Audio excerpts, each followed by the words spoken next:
It's finally here. The 2025 NFL season for the Los Angeles Chargers kicks off tonight from Brazil against their old nemesis, the Kansas City Chiefs. If 2024 was the year of the reset for the Chargers, 2025 is the year of expectations.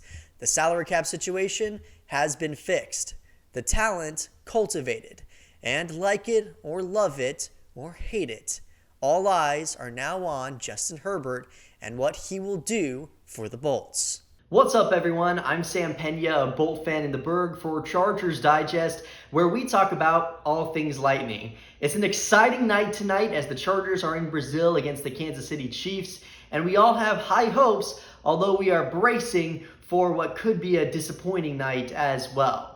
All in all, I think that this season is going to be very important for Justin Herbert and Jim Harbaugh moving forward. It's going to serve as a benchmark for where this team is and where it could eventually be underneath this generation of Chargers ownership and coaches. So, let's talk about it. If the Chargers want a victory tonight, I think there's three main keys they need to focus on. The first and the most important one is the offensive line. Let's not beat around the bush here. That was the main reason why the Chargers lost to the Houston Texans in the playoffs last year. I know a lot of people are going to point out Justin Herbert's 4 interceptions, including some so-called TV analysts who just want to get some clicks.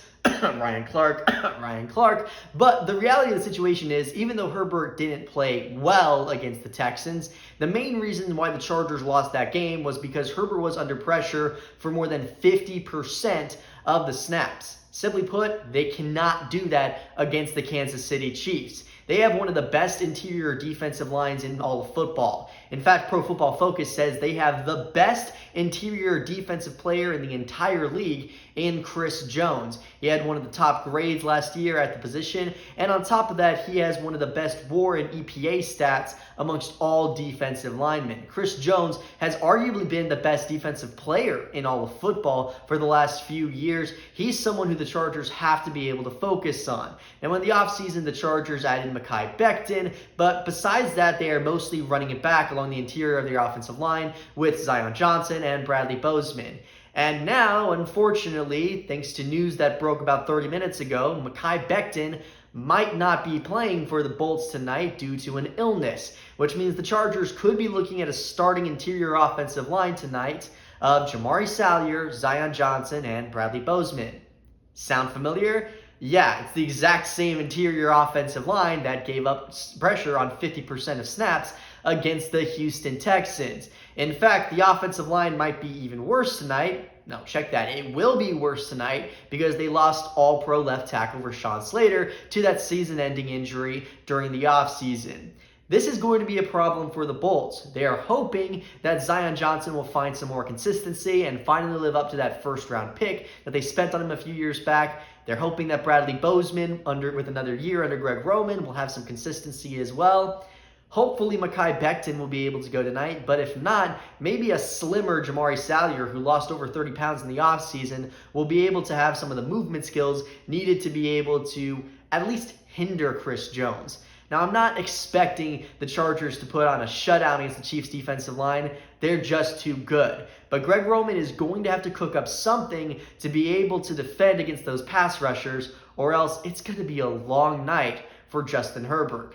The second key to the game is going to be the Chargers receiving core versus the Chiefs DBs. The Chiefs had one of the best defenses in all of football last year, and it wasn't just the pass rush that made them so great. It was also their secondary as well. This year, watch the matchup of Ladd McConkey and Trent McDuffie. Ladd was obviously a star for the Bolts last year, having the 12th highest grade amongst all receivers, but guess who had the best grade when it came to man coverage against receivers last season? You guessed it, Trent McDuffie. He is a star for the Chiefs. That entire secondary is going to be a problem for the Chargers, especially when you have Steve Spagnuolo doing what he's known to do, which is dialing up blitzes. That's going to lead to opportunities for those Chiefs DBs to be able to maybe get their hands on some balls or some tips at the line so they could potentially get some turnovers. Now, the Chargers this offseason, as I've said many times in many videos on this channel, did invest in upgrading their receiving core by bringing in Trey Harris and DeAndre Lambert-Smith, and the big re-signing of the offseason, which is Keenan Allen. Keenan has had quite a bit of success in his career against the Kansas City Chiefs. He's been the one constant against that team that they simply put can't find a way to be able to shut down completely. Now he's 33 years old. I'm not expecting him to be the number one receiving option for the Chargers, but unlike what happened in that dreadful Texans game, the Chargers have to be able to have a second option outside of McConkey who can consistently get open. The final key to tonight's game is going to be pressure on Patrick Mahomes. We just watched the Philadelphia Eagles destroy the Chiefs in the Super Bowl. Now, there is no blueprint to beating Mahomes. He is a generational talent. He is someone who is going to get his no matter what.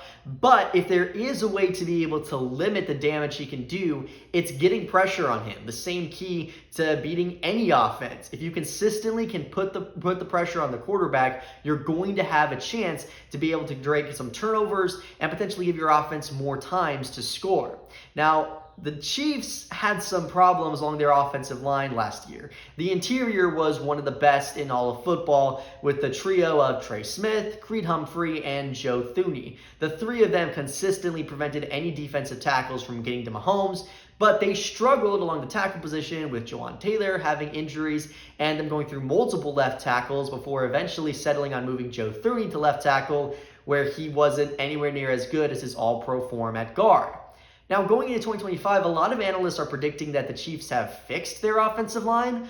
I actually don't think that's the case. I think this is still the one weakness of this team. I know they drafted Josh Simmons in the first round, and I think he's a phenomenal talent. But remember, he is coming off a torn patellar tendon, which means he's going to be a little bit rusty, and he's going to have some issues for the Chiefs. Now, on the flip side, they're moving Kingsley Suamata to the interior of the offensive line to replace the loss of Joe Thuney. Suamata was one of the weakest members of the Chiefs' offensive line last year, so that's another position I think the Chargers can exploit. And at right tackle, the Chiefs still don't have a solid option. Their one signing in the offseason from the Niners, he's never actually started an NFL game. He's only filled in multiple times as a backup, and while he has played well in limited action, overall, I think that the Chiefs still have a lot of question marks along that offensive line. Now, I believe the Chargers have a legitimate chance at challenging the Chiefs in tonight's game. But I think the Chargers should remember that tonight's game is not everything. Even if they do lose tonight, the season still has a long way to go.